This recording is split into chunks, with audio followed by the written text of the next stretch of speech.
Ladies and gentlemen, at this time, we're going to begin the funeral services of Mrs. Bernice Rappoport.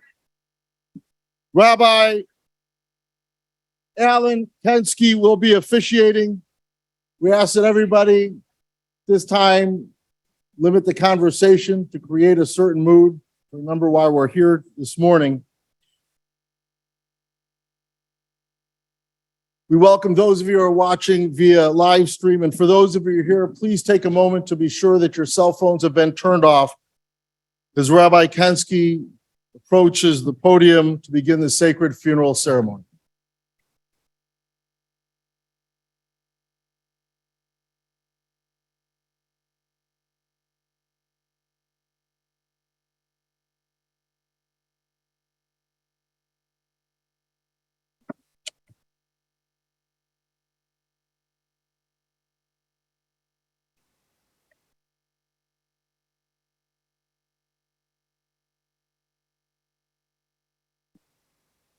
We begin with the 23rd Psalm. Mizmor leDavid Adonai roi lo echsar. Binot deshe yarbitzeni al mei menuchot yinahaleni. Nafshi shovev yancheni v'magle tzedek leman shemo. Gam ki elech begeitz al mavet lo ira ra ki ata imadi. Shivtecha umishantecha hema yinachamuni. Taroch lefanai shulchan neged sorarai, Ishanta vashemen roshi, kosir vaya. Ach tov vachesed yurdefuni ko yemei chayai, Vishavti bevet Adonai, leorech yamin. The Lord is my shepherd, I shall not want. God has me lie down in green pastures. God leads me beside the still waters. God guides me on paths of righteousness and revives my soul for the sake of God's glory. Though I walk in the valley of the shadow of death, I fear no harm, for you are with me. Your staff and your rod do comfort me. You set a table in sight of my enemies. You anoint my head with oil. My cup overflows. Surely goodness and mercy shall follow me all the days of my life, and I shall abide in the house of the Lord forever. I read from the book of Ecclesiastes, Kohelet. A season is set for everything, a time for every experience under heaven, a time for planting and a time for reaping, a time for keeping and a time for discarding, a time for loving and a time for hating, a time for embracing and a time for refraining, a time for slaying and a time for healing, a time for laughing and a time for weeping, a time for dancing and a time for wailing, a time for birthing and a time for dying, a time for speaking and a time for silence, a time for seeking and a time for losing. Read the beautiful reading, a woman of valor from the book of Proverbs, because our Bernice was certainly a woman of valor. Eshet chayu mi imtza, v'rachok mipninim michra. A woman of valor who can find. Her worth is far above rubies. The heart of her husband trusts in her, and nothing shall he lack. She renders him good and not evil all the days of her life. She opens her hand to the needy and extends her hand to the poor. She is robed in strength and dignity and cheerfully faces whatever may come. She opens her mouth with wisdom. Her tongue is guided by kindness. She tends to the affairs of her household and eats not the bread of idleness. Her children come forward and bless her. Her husband too, and he praises her. Many women have done superbly, but you surpass them all. Charm is deceitful, and beauty is vain. but a God-revering woman is much to be praised. Place before her the fruit of her hands. Wherever people gather, her deeds speak her praise. Almighty God, Ribono Shel Olam, Lord of the living and the dead, the hearts of your children who mourn are heavy with grief. Give them comfort. Help them to remember the triumphs and the joys in the life of Bernice Rappoport. Help them to treasure what is theirs because Bernice lived. Help them to meet grief with courage, to confront the angel of death with life. When despair threatens, when faith falters, sustain us all, O Lord, our refuge and our strength, our ever-present help, and let us say, Amen. We come together in sadness this morning to bid farewell to Bernice, a most beloved mother, sister, grandmother, aunt, and great-aunt, relative, and friend. In Hebrew, Bernice's name was bracha, which means blessing. And that's what Bernice's life was to all who knew her, a blessing. In our yearly cycle of Torah readings, we're currently reading the story of the patriarchs and matriarchs of our people. Bernice was a true matriarch of her family, fully devoted to them, showering love on them, inspiring them by the passion with which she lived her life, and modeling for them practices and values that will guide them for the rest of their lives. Bernice was born on the south side of Chicago, the youngest of 5 children born to Paul and Eva Epstein. The second youngest of Bernice's siblings, Anne, is with us today. Bernice's parents were in business. Her father first ran grocery stores and then branched out to the currency exchange business and acquired some properties that he managed. The family moved around quite a bit while the children were growing up. One of Bernice's fondest memories was of the cottage they had along the Fox River, where they spent many a summer. From her family background, Bernice learned the value of hard work and undoubtedly acquired some of her own entrepreneurial spirit. Bernice met Harold, a West Sider, when they were both studying at UI Champaign. They were introduced by friends. Bernice shared with me that her first date with Harold was on November the 7th, 1951. Their courtship was interrupted by the Korean War, with Harold drafted into the Army the day after his graduation from college in 1952. Harold was overseas for 18 months, and throughout this time, he and Bernice maintained a loving correspondence. They married shortly after Harold's return from the Army on November 14th, 1954, at the Sherry Hotel on the South Side. Bernice and Harold were blessed in their 62 years of marriage, a true partnership marked by much love and mutual devotion. Bernice took great care of Harold during the years of his decline. She was totally devoted to him. She was a bracha, a true blessing to him. Bernice and Harold enjoyed travel. They traveled to some 50 countries, including, of course, Israel. Their travels included a trip to the Soviet Union in 1972 when they visited relatives on both sides of the family. When the doors of the Soviet Union opened to Jewish immigration, Bernice and Harold wrote letters to facilitate their relatives coming to the United States. They welcomed their relatives with open arms.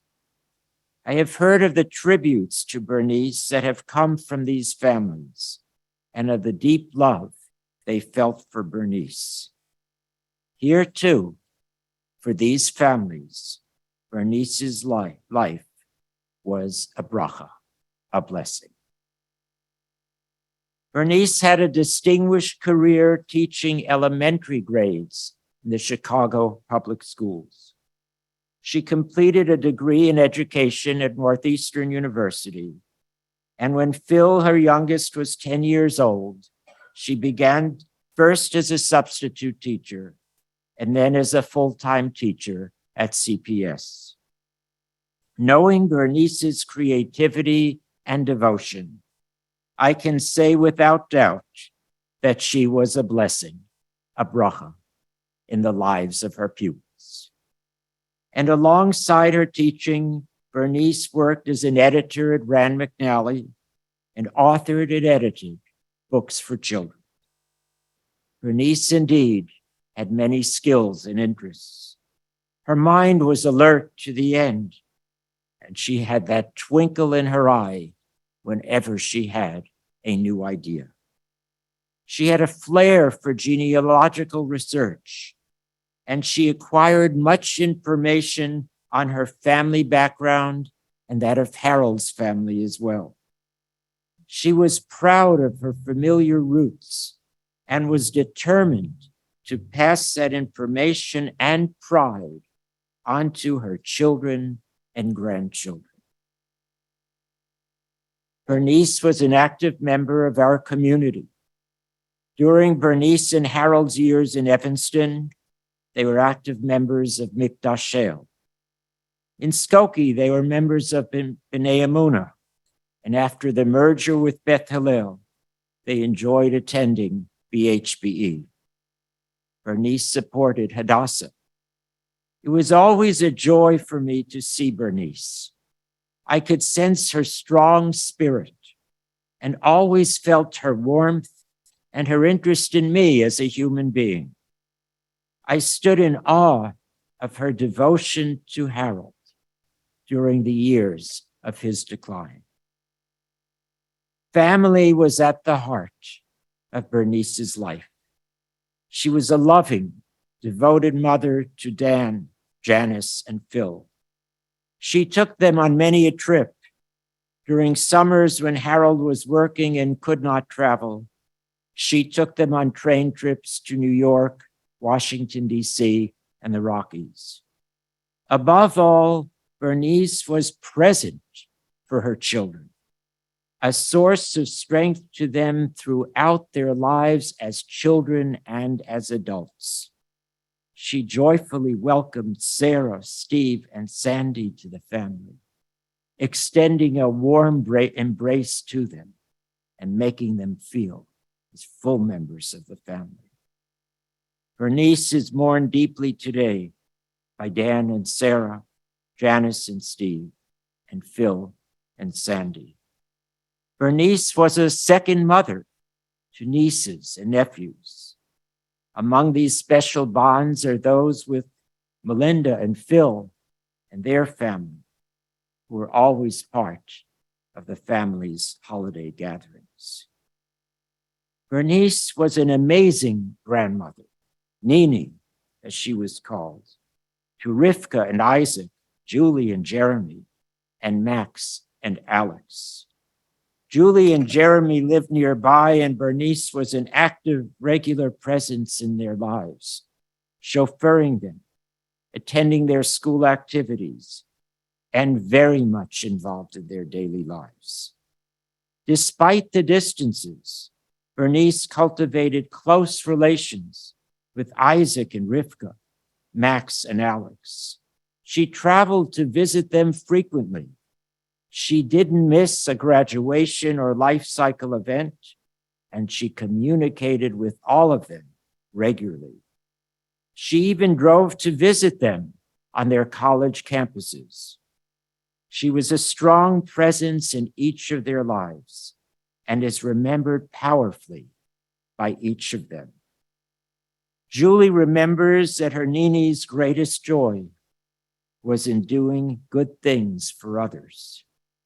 Jeremy remembers her undying love for family and the wonderful example of what a marriage can be that she and Zaza gave them.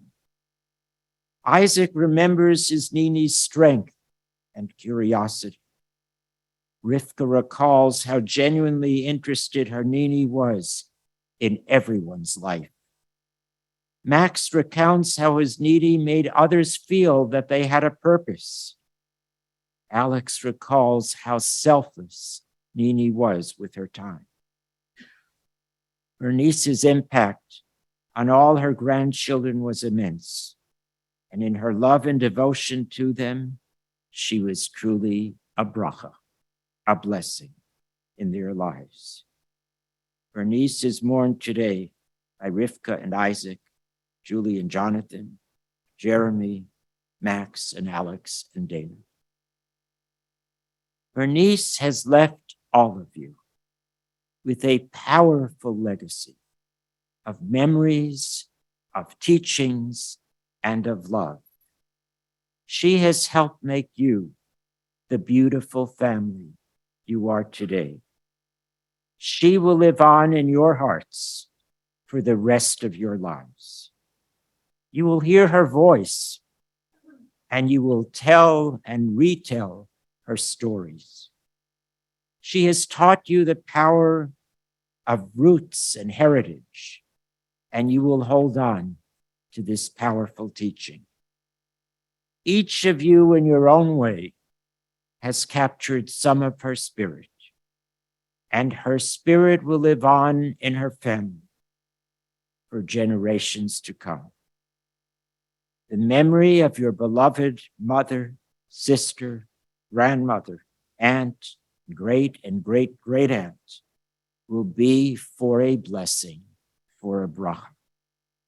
May the soul of Bernice Rappoport, bracha bat Pesach v'Rivka, be bound in the bond of everlasting life. Tehei nishmata tzrura b'tzror hachayim. And let us say, Amen. Now call on Bernice's son, Dan Rappoport.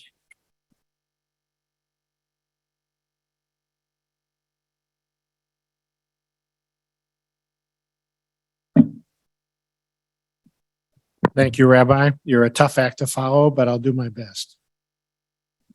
For those of you in our audience and coming across the internet, the two photos up here, should I call this a bima? Can this be a bima? On the bima, the photo to my far right is mom with the 6 grandkids about 6 years ago. On a rare occasion when all grandchildren were together. She's wearing her infamous red velour tracksuit, which was so becoming and fashionable. This photo to my immediate right is from last Memorial Day. This is Julie's wedding to Jonathan, and the family gathered for almost a complete family portrait on the shores of Lake Michigan. And we worked very hard to get Nini there, and we succeeded. And we even bought her a fashionable hat. Actually, I think we bought her 4 or 5, right, for her to decide what to wear. But that was a memorable, one of the last dressy pictures that she took. I wanted to thank everyone for being here, both in the chapel and watching on your computer or your phone or your tablet. I know we have attendees coming in from around the country, California, Florida, Texas, Arizona, New Jersey, and other places, and actually from around the world. I know our cousins are phoning it in from Israel and perhaps even in Europe. And you can't be here in person, but we're glad that you and everyone here can share our collective grief and wish to honor our mother. There's a phrase in Hebrew or Yiddish, a tzaddik, a righteous person. The feminine version of that is a tzaddiket. And that's really what Mom was very righteous. The rabbi relates some stories, and my siblings and my nieces and nephews will also relay stories. But Mom was wealthy beyond any material measure, not in the money compensation sense per se, but in the respect and love of her children, her grandchildren, her extended family, friends, coworkers, and peers. There are so many memories to share across her almost 90 years. She was about 2 months shy of 90, that we could easily be here as long as one of the old Jerry Lewis telethons. For that generation or those young people that don't, you may have to check with your parents or look it up on Wikipedia. But there's plenty to say. Bernice Epstein was born in the midst of the Depression. She was the baby of the family, the youngest of 5 children of Paul and Eva Epstein of blessed memory. Our grandmother was only 28 when Mom was born. Think of that. 5 kids to a 28-year-old mother in the Depression. They weren't even Orthodox or religious. What the hell were they thinking? In spite of the economic malaise and the looming events in Europe and the Soviet Union, Mom's childhood memories were very playful and positive. She adored her 3 older sisters, Fran, Mitt, and Anne, and especially her brother David, who could do no wrong in the family. Mom had great memories of her school friends from the South Side and her summers at the cottage at Fox River, which the rabbi referred to, which in those days took almost a day to get to. Mom excelled at school, started working very young, including their various family businesses, as the rabbi said, including a currency exchange and grocery store, and went off to the U of I in Champaign, Urbana. She was always an Urbana girl. I was always a Champaign guy, but she was always Urbana at Lincoln Hall, did well in her classes at school, and was very social. You have to remember this was the immediate post-war years, and think of how many servicemen were coming to campus after serving in the war. So I'm sure it was a joyful time. Her life really changed when she met the love of her life, Harold, our dad, on a fix-up.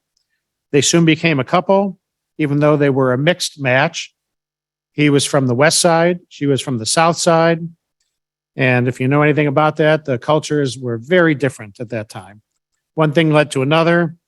And when he was off to Korea, where he eventually got promoted to PFC and Kitchen Patrol, KP, she eventually gave him an ultimatum to make things permanent when he shipped back to the States, and he obeyed his orders. They got married shortly thereafter in 54 and settled into a series of small apartments in Rogers Park. Almost exactly 2 years later, when Mom was only 23, their oldest child, that's me, was born, and the small family soon moved into the boarding house run by her parents at 7309 North Ashland. So think of that. We were a family of 3. There were tenants all over the place. The smells of the greasy cooking, the quirky tenants, the things they left behind, including accordions, and the old lady, Mrs. Kelsey, who was my first babysitter, who lived on the top floor. Mom excelled as a young full-time mom and devoted wife, the hardest work she had ever done. We would spend hours in the buggy and on walks in the area, like the Tui Beach and on Sheridan, while Dad worked on Maxwell Street, actually on Halsted Street, in his family's men's clothing shop, Lewis's clothing shop. Eventually, there were 2 locations. Money was tight, but the love was all around, both at home and from the large family of aunts and uncles on both sides, and dozens of cousins, many of whom are here today. Soon, my sister was born, and I was no longer the center of attention. As Janice has always said, she's only 21 months younger.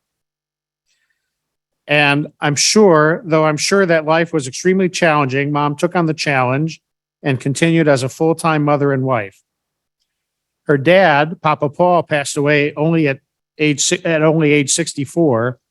And shortly thereafter, in 1961, we moved to our first house, a tiny home in South Evanston on Dobson near Dodge. And many of our former neighbors are here today. Phil was born soon after, in April of 61. I distinctly remember when he came home from the hospital in Mom's arms when I was about 4.5, and I was not happy at all. I ended up having to share a room with him for the next 13 years before I could escape to college. Mom, not so subtly, encouraged Dad to change careers to a more reliable income to help support our growing family. And he became certified and then became a teacher, Chicago Public Schools. His teaching assignment was called distributive education, which meant that he worked at a high school, Kelvin Park, and he would find kids jobs. But it's not as easy as it sounds because Dad never drove. So he was on the buses all the time. And Mom would have to pick him up, or no, she didn't have to pick him up, but he was on the buses. So he was home. He was away from home quite a bit. We didn't have a car growing up. In fact, Mom didn't get her license until she was 38 years old. Up until that time, we were on the buses and the trains and the bicycles. Mom was a big bicycler. And from that point on, one of her attributes was logistics. She handled the logistics for the family. My father never drove.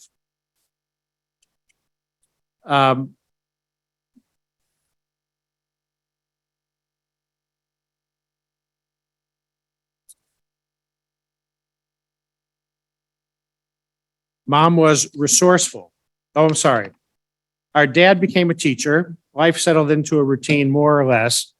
Mom, in addition to being a full-time homemaker, reinvented herself career-wise 3 or 4 times.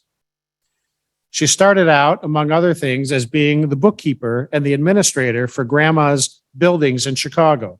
Now, these were not large apartment buildings, but there were many of them on Albion and Pine Grove and other neighborhoods on the north side. And she would handle the rents. She would handle the workmen, scheduling the repairs. She'd have to take the buses to supervise for Grandma. And I distinctly remember her teaching me every month. We would sit at the dining room table with one of those old-fashioned adding machines with the buttons and then the long bar that you would hit, and it would generate a tape. And she was so good with numbers that every month we would tabulate the rents. $50 here, $75 there, $125 there, fill out the deposit form and take it to North Shore Bank for the deposit. That was one of our rituals.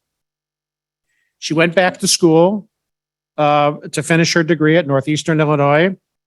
She bused there and she rode her bicycle there.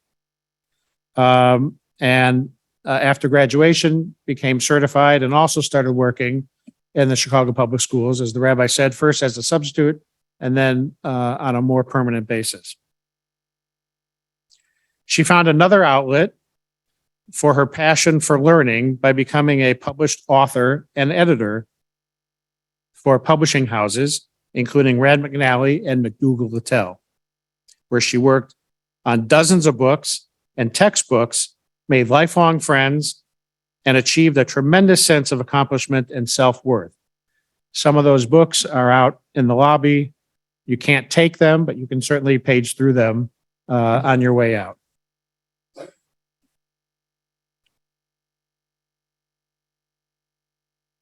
Mom was very practical about money from the beginning and all the way to the end. There wasn't much money in our household, and what there was because of her efforts for savings. I am convinced, in sort of a black humor moment, I am convinced that she passed away on November 30th in order to avoid paying December rent.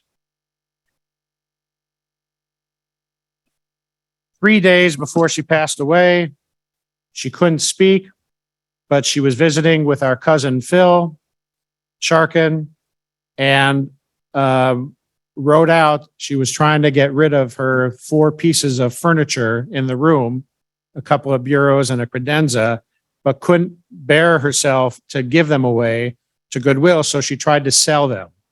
So she wrote out, and we have a photo, she wrote out a photo, she wanted to sell, I think, the nicest walnut cabinet for $75. And then she even scratched on the bottom, originally $425. Always looking to make a profit. She was resourceful beyond belief in the 50s and 60s. For me, as my wife can attest, she put together a series of recipe cards for when I went away to college at Champaign. These were cards that I had in a box, and she wanted me to be able to cook for myself and my roommates. The one that stands out the most was her recipe for fish sticks and French fries. It began, reheat the oven to 350, and then spread those on a cookie sheet. She continued her resourcefulness with me anyway. After college, she then insisted on creating wardrobe cards so that I would know what shirts and ties would go with my brown corduroy suit. Anyone remember those? And my plaid sport coats with the wide lapels. Mom was a facilitator and a networker. She made countless calls and sent countless letters to help our Russian immigrants, our Russian family, and even strangers that came to the country to find work and to find apartments to live. She made many trips to visit Russian relatives in New Jersey, Maryland, and Pennsylvania, some of whom may be viewing our time here. She spent hours making, being a tour guide to our large Epstein and Rappoport families. She made family trees before Sarah and I got married to identify all the relatives on both sides of the family. It was dozens and dozens of names on there. She also nurtured a warm and respectful relationship with Sarah's elderly parents and her siblings in Louisville, even traveling to Louisville for visits without either Sarah or I there. Sarah and I are blessed that some of my mom's favorite and finest attributes are alive and well in our children. Isaac got a healthy dose of my mother's curiosity and social easiness and her love of genealogy. Nini taught him the techniques of research and on sites like Ancestry.com, and took him to Ellis Island. In fact, Isaac and his uncle John have definitively traced the family tree all the way to the Magna Carta. That's not the Epstein family tree, by the way. Okay. Rivka, in looks, intellect, and creativity, is an Epstein all over. In fact, if Jews believed in reincarnation, Rivka is Bernice's mother's Eva to a T. Rivka inherited mom's passion for writing and teaching. Rivka has a master's degree in education that mom was tickled about and is a well-respected middle school teacher of English and language arts and writing, and a dean as well in her middle school. Mom loved to share ideas, even until just before the end, about lesson plans, writing subjects, classroom topics that Rivka was kind enough to listen to. I'd like to bring this to a close with the following comments. Well, first, I want to give a shout out. Mom had very dedicated and loving caregivers for the last several years of her life at Brookdale Northbrook, where she made tremendous friends, and the staff there, Steve, Ryan, Stan, Lucy, Elizabeth, Mariana, Jenny, Edith, Virginia, and especially Itzel. We moved mom in mid-October when her nursing needs required it. We moved her to Warren Bar North Shore. And the staff there, including Gina, Andrea, and Katie, were most helpful. And then hospice towards the end, care tenders hospice with Joanne, Hillary, Christina, Bernard, and William among the people that were very caring and conscientious. As some of you know, Yizkor is a Jewish memorial prayer customarily recited in public just 4 times a year in synagogue. Here you remember parents, siblings, children, relatives, friends, Holocaust victims, and martyrs of the Jewish people. Even the most non-observant Jew can be found in synagogue reciting Yizkor. One of the superstitions, the Bubby Mices, by some families, is for children to leave the room during Yizkor if your parents are still alive. For 20 minutes, you were free.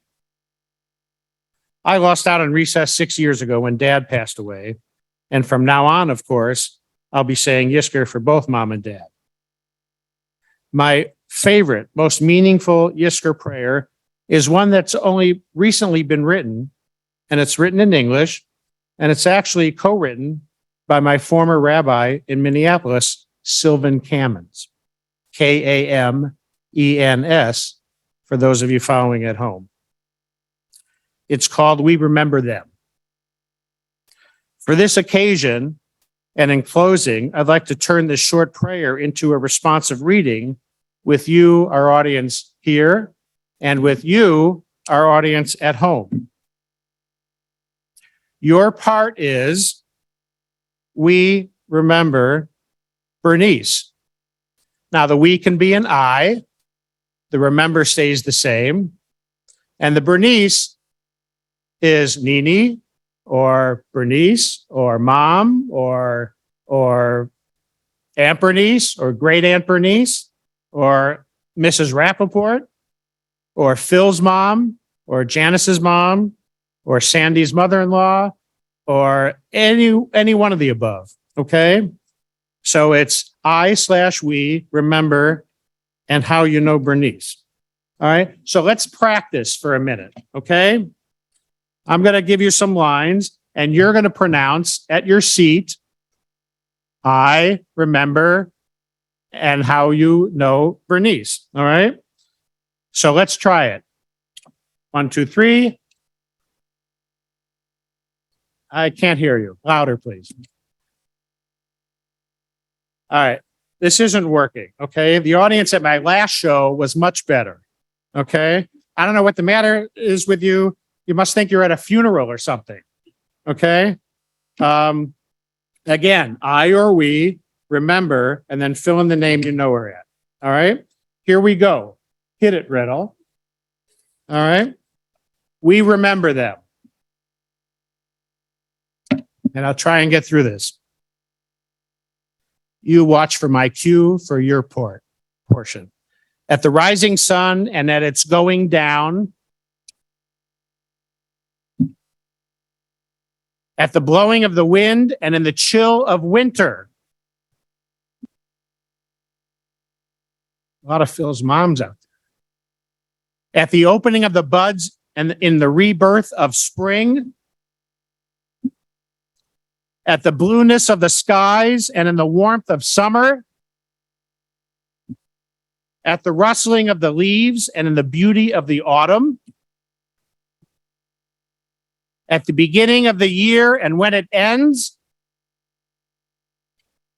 As long as we live, she too will live, for she is now part of us as when we are weary and in need of strength, when we are lost and sick at heart, when we have decisions that are difficult to make, when we have joy we crave to share, when we have achievements that are based on hers. For as long as we live, she too will live, for she is now part of us as. Thank you for your kind attention and joining my brother and sister and our family at this occasion. May the memory of Bernice Epstein Rappoport be a blessing for all of us. Thank you.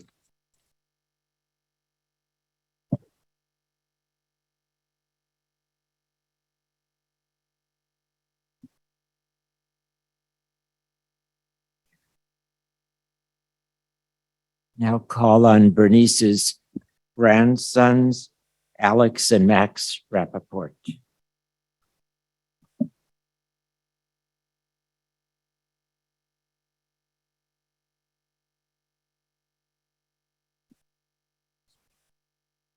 Good morning, everybody. Thanks. We are Alex and Max Rappoport, sons of Phil and Sandy Rappoport, and grandsons of Bernice and Harold Rappoport. We'd like to share with you a few of the many reasons why Nini was such a special person and how she's impacted our lives. So we're going to share some vignettes and some moments over the next few minutes.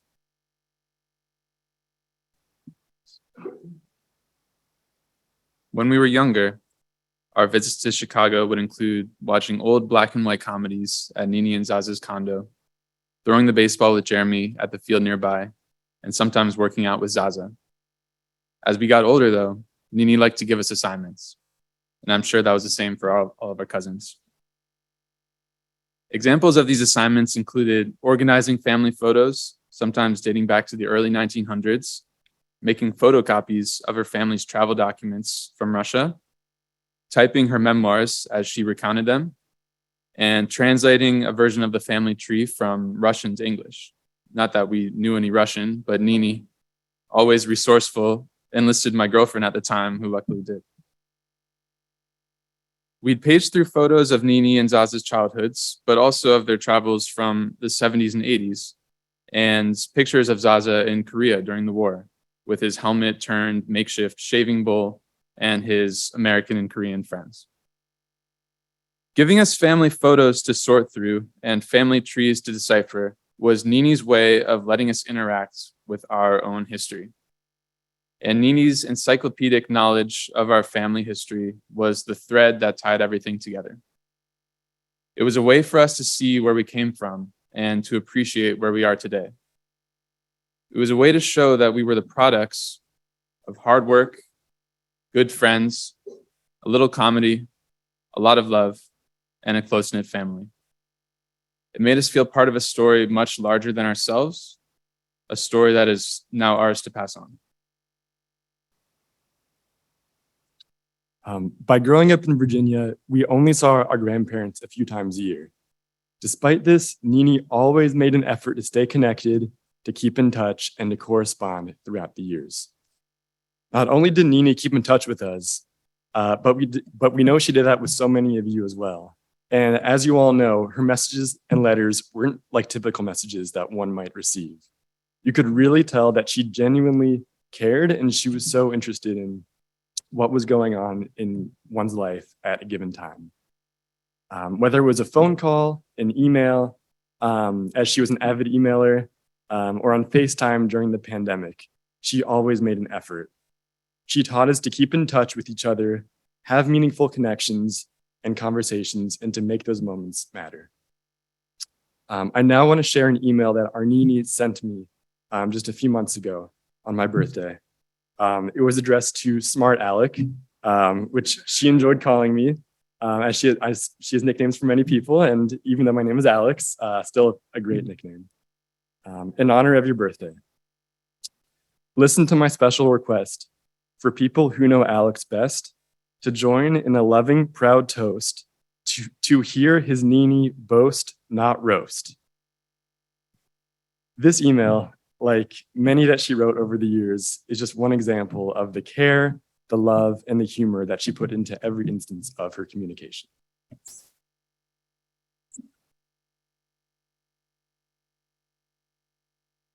We were in Gambier, Ohio for my college graduation, in a ballroom having a casual dinner after the ceremonies.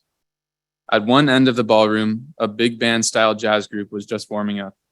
The dance floor was empty, but it took only a few bars of a 1940s jazz standard for Zaza's eyes to perk up and glance at Nini. And in a flash, the two of them were tapping their way to the dance floor and in full swing, shuffling and spinning in unison. To know Nini and Zaza is to know their romance.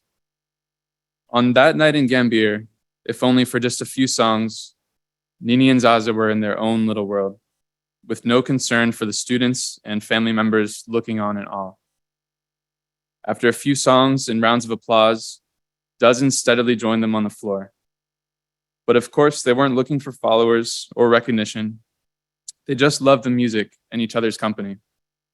It's just one anecdote, but telling Nini's story would be incomplete without the story of Nini and Zaza. Admittedly, I think we both need a few more dance lessons to measure up to Nini and Zaza's level. But Nini has influenced us in so many ways. As cousins, we stayed connected with monthly Zoom calls during the pandemic, even in our most isolated moments. And at this point, it's become a family tradition to seek out other Jewish people when we travel, whether it's visiting synagogues in Portugal, in Italy, having Shabbat dinner in Beijing, or even socializing with Israelis in the United Arab Emirates. So thank you, Nini, for your selflessness, for your values, and for your love.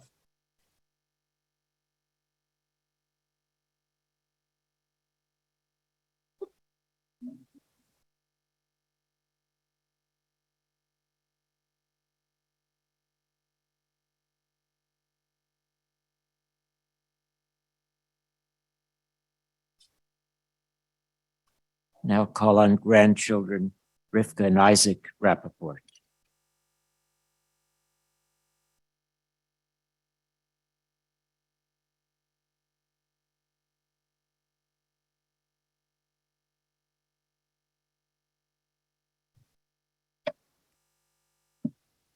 Hi, everyone. I'll be delivering remarks on behalf of my brother and I both. He unfortunately was unable to be in here with us today due to illness, but he will be joining us graveside. The last time my brother and I visited our grandma Nini together, as it often did, her phone rang. Rather than speaking herself, she shoved the phone at Isaac to sort out who was calling and why. On the other end, a woman with a thick Russian accent demanded to know with whom she was speaking, and upon learning it was Nini's grandson, asked if Nini was walking, drinking, and eating. No, yes, very slowly. As kids, we were struck by Nini's ability to build community and maintain family from afar. Growing up in New Jersey, it would have been easy for her and Zaza to make a yearly visit and ship us gifts on Hanukkah and birthdays. They did do that, but they also did so much more. For example, they came for a week plus for each of our births. They came for nearly every graduation, ceremony, performance that we were in. They took us on elder hostels with varying success to Chicago, Massachusetts, and Springfield. They trekked out to the Poconos to watch us play in mud pits and present our artistic achievements at camp. Together, we went on a cruise where we managed to visit every single Jewish site north of Rhode Island. You might not think that there are many Jews in a town called St. John in Canada, but trust us, there was a full day's tour worth of sites. And that actually is emblematic of the way that Nini and Zaza often traveled, and precisely what enabled them to build familial community so successfully. Wherever they went, and they went many places, they searched and found family to connect with. They received letters from all over the world, from cousins separated by continents and generations, and would visit when possible. Nini put years of research into tracing the family ancestry, and it enabled her to reconnect with and sponsor the emigrations of dozens of cousins from the Soviet Union to the States in the 70s and 80s. When Isaac moved to Chicago for college, she passed the mantle to him, allowing him to decode and digitize her paper files. Our grandmother was generous, kind, empathetic, and incredibly strong. That strength was tested frequently, whether it was grandchildren with rebellious streaks or Zaza's Alzheimer's and her Parkinson's later in their lives. In every instance, she responded with grace and dignity and still continued to be a support system for the rest of us. Nini was the connective tissue holding our community of extended family and friends together. She got the calls. She sent the letters. She passed on the relevant information and connections. She remembered the kids' names, the jobs, the details that someone else might have forgotten. As a result, even in the final stages of her life, she was still getting dozens of calls and emails a week from across the country and possibly the world. Her ties were so strong that they'll continue to bind us together for years to come. We're so thankful we can be here with you as a part of Nini's extended community. For your time.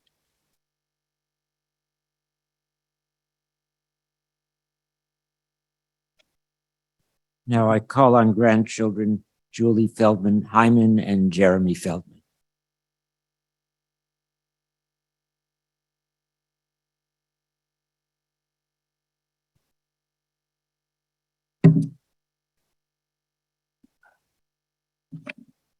The best compliment I ever received was from my husband, Jonathan, a few weeks ago. I'm not sure why, but I was crying happy tears, and he said, "Wow, you really remind me of Nini." Those of you who knew my grandmother know well the expression that Jonathan is referring to. Nini's face would sometimes scrunch up and appear as though she was feeling sad, when really she was just so happy, resulting in a teary-eyed yet joyful facial expression that just made you smile. All 6 of us grandchildren take after our grandmother.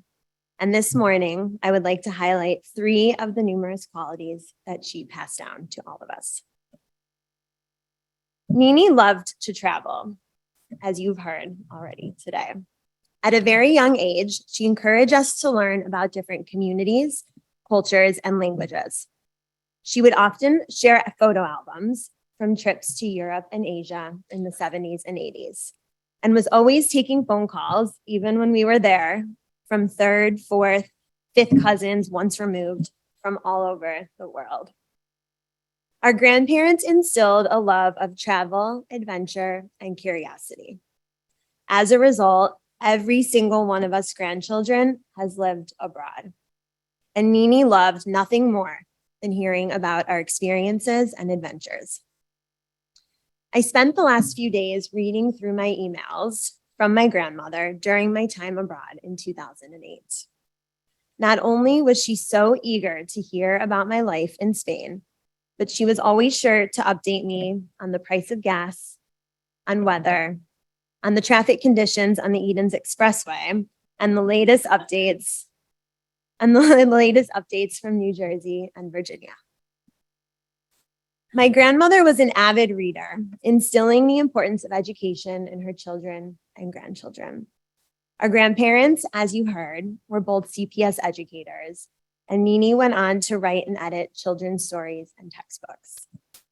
Nini's writing and grammar skills were put to good use for many of us.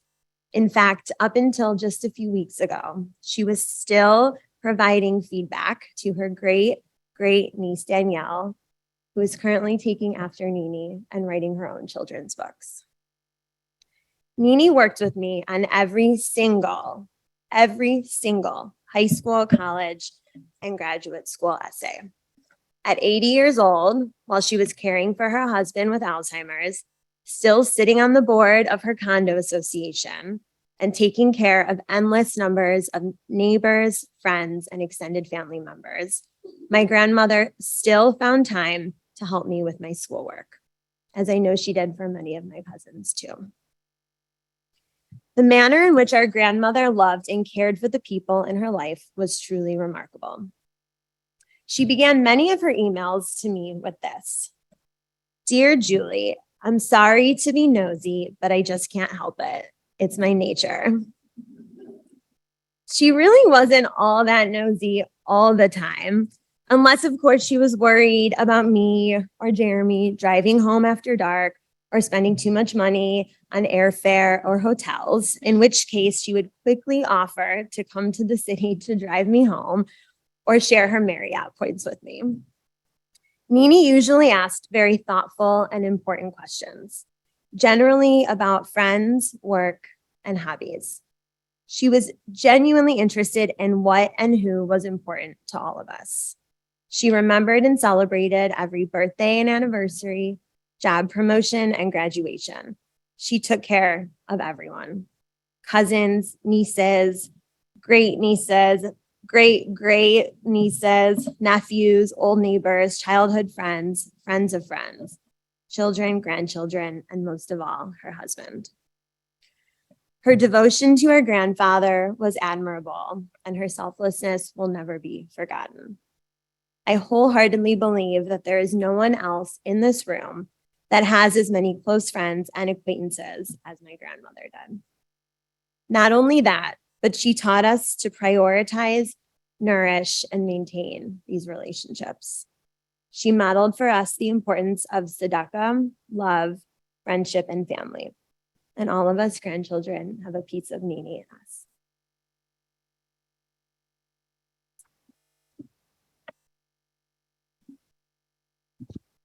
As you've heard over and over today, Nini's love of the written word, both creating her own and appreciating those written by others, was a defining trait. I was fortunate over the last few days to have access to her laptop, likely the last working original MacBook. As any of you that engaged in one of her thousands of email conversations knew well, it's been attached to her hip since the day she got it 14 years ago. There were numerous essays, short stories, poems, family trees that she and our cousins have been working on up until a short time ago. And I'd like to share a couple of those pieces that highlight how she went about living her life. Life can end quickly, so don't put off what you've been planning to do. She stated that was her life motto, and she sure lived up to it. Nini was never one to procrastinate and would not let any of us do so either. The second piece was a poem I found, and it was actually her most recently opened Word doc on her laptop.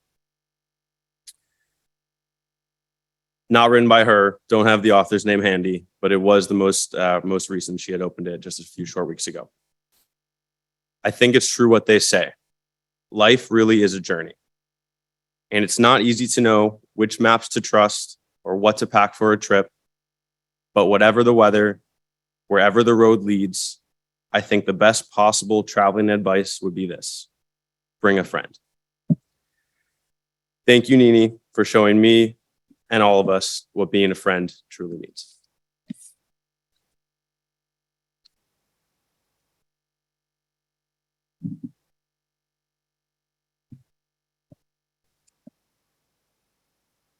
Now call on Bernice's son, Phil Rappoport.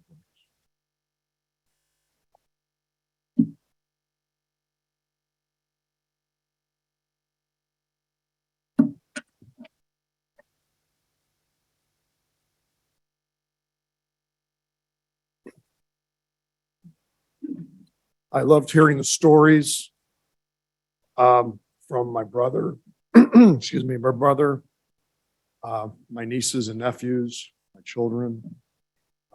They were really heartwarming. And I'm going to celebrate my mom for the rest of my life as I am my dad. We talked, most of our speakers here spoke about her communication, and she tended to write each of us an email. There was never like this mass email from mom. She made sure that she was in your life a little bit here and there. So I too have an email that I received some months ago from mom. Now, being an editor, she was economical with words. And her emails were typically 1 or 2 sentences. She didn't have to write a long paragraph for an email. So when I opened this one, it simply said, Epstein Enterprise. Epstein Enterprise. So I'm thinking for a minute there, and I figured I'm not going to reply. I'm going to call her. And I called her up. I said, Mom, what's going on? Are you starting a company now? She said, Phil, I had another brainstorm. And she, right? You hear this? That was her phrase. Did you notice the name Epstein can be found within the word enterprise? Now, there are a lot of Epsteins in the room, and I know that you can relate to that, right? Because that's in our blood. There's always an enterprise with the Epsteins. I said, that's incredible. I hadn't thought of that. But do you know, Mom? I have a wordplay for you. You do? I said, yes. I said, you have a great first name. And it's perfect for you. Your parents chose the perfect name for you as Bernice. She said, why? It's just my name. And I said, yes, but if you take the R out of Bernice, you have Be Nice. She loved that. And that's what I think about, because my mom was nice. She was nice to pretty much everyone she met. Even a fire truck coming right by her feet. I learned many things from my mom. And as has been discussed here, here are just a few of the things that I've observed. These weren't necessarily sayings that she said to me, but things that I kind of took in as I knew her in my 61 years.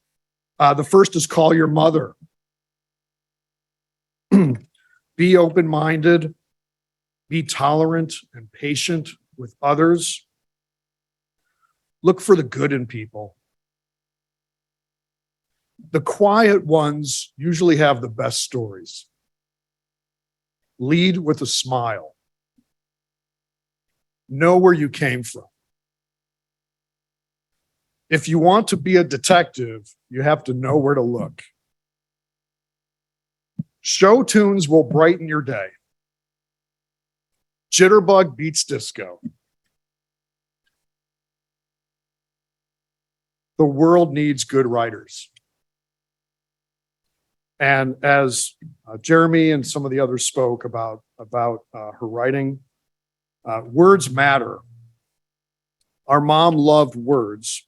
She typically chose her words carefully. And when she put words on paper, words were the thread of her experiences. They helped her record life's journey, and they helped her connect with others. Today, we can hold memories of our loved ones on video. We have the convenience of video.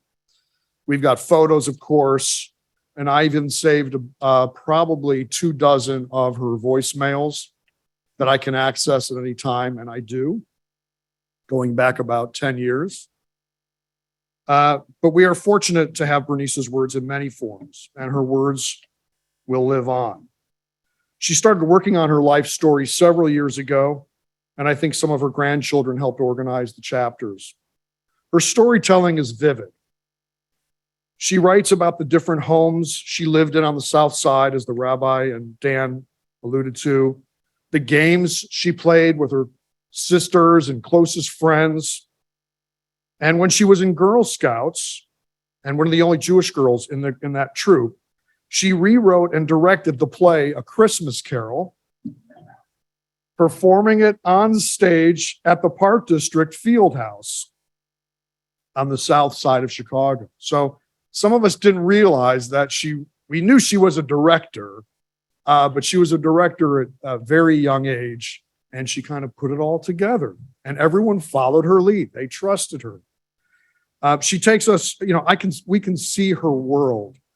She takes us through her high school years, dating with Harold, love letters they wrote, marrying him and having children, traveling and exploring her and my dad's ancestry.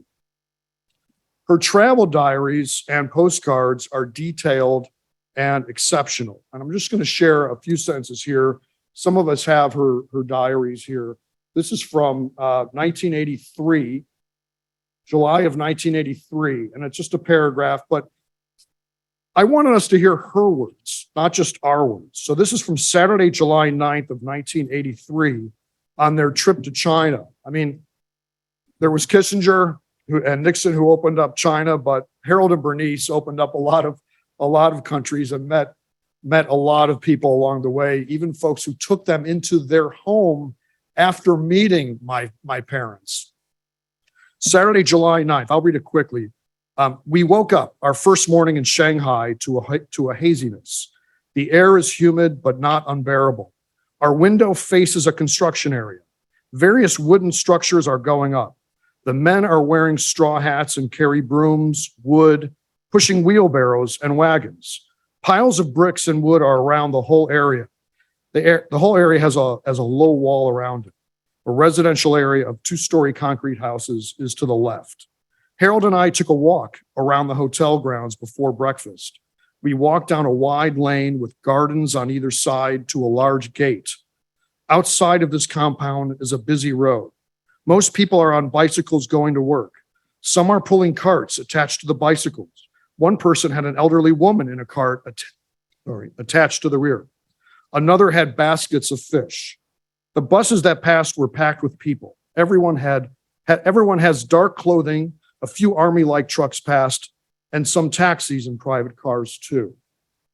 And I've spent a lot of time with her writings, her journals, her travel diaries, because as much as we have videos and photos, I have her words. We have her words, and they're right here. And we can refer to them over the next many years and see life through her eyes. The personal notes that she'd write others, and she wrote many of you here, whether they were emails or personal cards, birthday cards, anniversary cards, condolences. They were heartfelt. Her penmanship was outstanding. Every letter and punctuation mark was slowly and carefully written. Her signature was carefully written too. We all kind of just scribble it and no, it's B-E, and she would spell it out, right? Words were fun to her, especially if it involved puzzles, crosswords, acrostics, jumbles, you name it. She was on it. The final aspect of her life that inspires me is that she often used her spare time to investigate her and Dad's ancestry, as Dan talked earlier about. She loved genealogy because it was a puzzle. It was a mystery. It was a case to solve. And she was going to be the detective to crack the case. She and Dad would do their best to research both sides of the families, as Dan mentioned, to unearth the connective tissue that we now share. Before the convenience of the internet, she and Dad spent considerable time at the National Archives. in Washington, D.C., where they located the ship's manifest with her father's name. It wasn't a ship to Ellis Island like most of our ancestors. It was a ship from Kobe, Japan to Seattle. Her father went east on the Trans-Siberian Railroad from Vladivostok, found passage to Kobe, Japan. And my son Alex and I kind of retraced those steps in Kobe a few years ago. And he made his way to Seattle, down the Pacific coast, through Texas, and eventually to Chicago, where he met our grandmother Eva. The grave site of our beloved grandparents are just about 20 yards or so from where Dad is and where Mom will be buried today. I want to acknowledge Steve Feldman, Sarah Rappoport, and Sandy Rappoport for all their support and love to Mom, especially during the past 5 to 7 years. You went way beyond, I think, what any child would expect or anticipate. Mom loved each and every one of you. Steve, in particular, devoted much of his time to support Mom and Janice and helped in innumerable ways. Just too many ways, too many things. So thank you. My sister Janice, who made countless runs to supermarkets, pharmacies, and all places in between. I don't know how you did it, Janice. We are indebted to you. Dan, for taking the lead with hiring and coordinating with all the caregiving agencies, including Brookdale Northbrook and Warren Barr North Shore. Thank you. To the staffs, you were incredible, and you got to know Bernice, even in a short period of time. You got to know the essence of who she was. My siblings and spouses would like to thank all the caregivers who supported Mom, even when she insisted, which was basically all the time, that she did not need any help. She was just fine. My mom's many nieces and nephews who are here and afar watching, her cousins, siblings, and brother and sister-in-law, friends of the family who visited her and checked in on her, friends and relatives who live far away and cherish their relationships with her. Some of you might be watching now. I can tell you, and my siblings can attest to that, that she and we appreciated that very, very much. She spoke about a lot of people fondly, always fondly. She was disappointed that her speech deteriorated and that you couldn't understand her, but you warmed her heart, and I hope she warmed yours.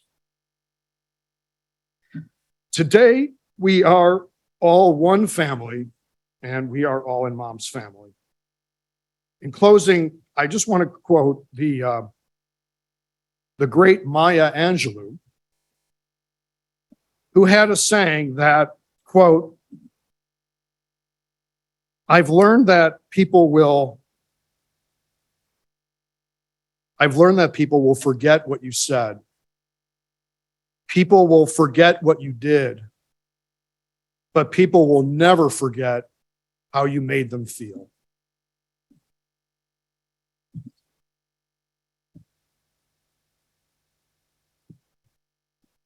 Mom, we love you.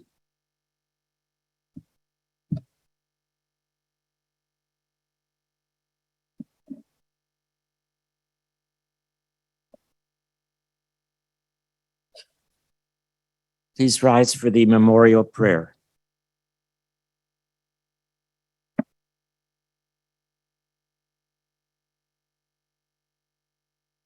El malei rachamim, shochein ba'meromi,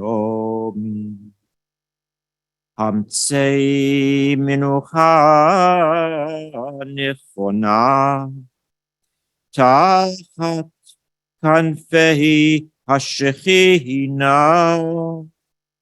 במעלות קדושים וטהורים, כזוהר הרקיע מזהירים.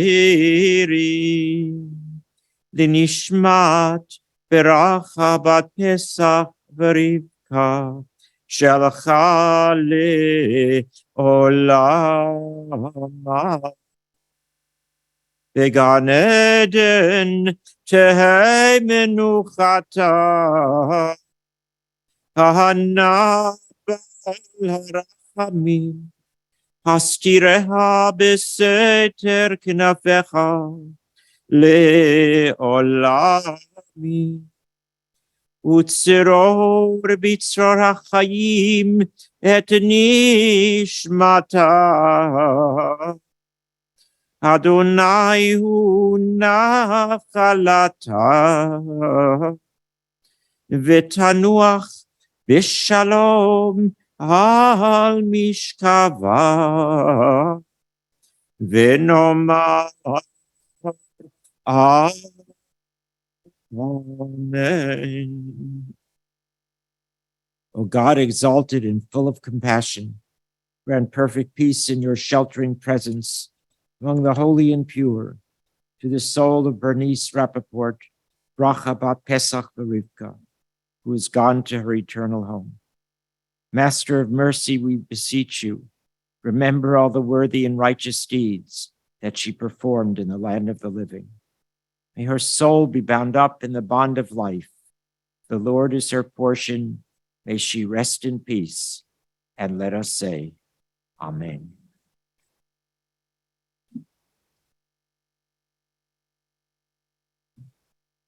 Ladies and gentlemen, the interment service will continue at West Lawn Cemetery located at 7801 West Montrose in Norwich. The family will be together at the Feldman residence at 516 Somerset Lane in Northfield. We'll be together for the remainder of the day following the interment until 9 p.m. Please do not park in the driveway.